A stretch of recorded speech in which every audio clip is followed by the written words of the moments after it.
হরগোবিন্দ দাস চন্দন দাস বাবা ছেলে ঠাকুরের মূর্তি তৈরি করতো, প্যাটিস বেচতো না।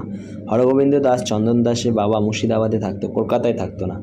হরগোবিন্দ দাস চন্দন দাসের বাবা ছেলেকে ওয়াকফ আইনের প্রতিবাদের ছুতোয় বাড়ি থেকে বের করে মা বউয়ের সামনে কুপিয়ে খুন করা হয়েছিল। ওনারা জেহেদি জনতার কাছে প্যাটিস বেচতে যাননি।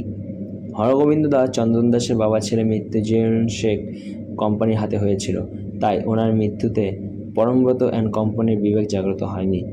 হরগোবিন্দ দাস চন্দন দাস বাবা ছেলের মা ও বউ রাজ্য সরকারের ক্ষতিপূরণ প্রত্যাখ্যান করেছিল, তাই খবরের কাগজে থাকতে পারেনি। হরগোবিন্দ দাস চন্দন দাস বাবার ছেলে ঠিক অতটাও নিরীহ ছিল না যতটা প্যাটিস বিক্রেতা নিরীহ ছিল, তাই যখন বাংলার বুদ্ধিজীবীরা তখন মুখে কী যে লাগিয়ে বসেছিল ভগবান জানে। হরগোবিন্দ দাস চন্দন দাসের বাবা আর ছেলে খুন ততটাও সাম্প্রদায়িক ছিল না যতটা প্যাটিস বিক্রেতার বাক্স উল্টে যাওয়ার ঘটনা। বাহ বাঙালি বাহ! সারা পৃথিবীতে আপনাদের তুলনায় একমাত্র আপনারাই। এটা করতে করতে একদিন আপনারা ডোডো পাখির মতো বিলুপ্ত হয়ে গেলে হরগোবিন্দ দাস চন্দন দাসের বাবা ছেলে আত্মা হয়তো সঠিক বিচার পাবে।